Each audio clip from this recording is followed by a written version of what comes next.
spot. Hey, how's it going? This is Ricardo, and in this video I'll show you how to remove the power button circuit board from a Dell Alienware 13 version R2. If you're looking for parts for this laptop, go to our website and use this coupon for a 5% off discount. First, unscrew and remove access door. Next, disconnect battery cable. Now disconnect hard drive cable. Then unscrew and remove hard drive.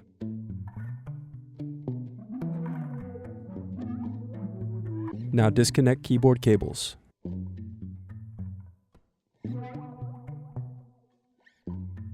Now remove palm rest screws.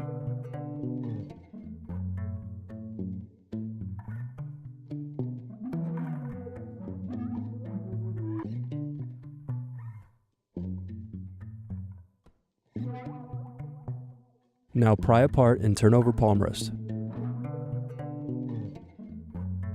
Then disconnect and remove palm rest. Now disconnect circuit board. Then unscrew and remove power button. Need more? Check out these other tutorials. For batteries, click here.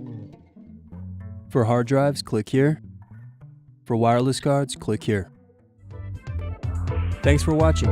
If you enjoyed this tutorial, give this video a like and subscribe to our YouTube channel. Check the video description below for links to written tutorials and replacement parts.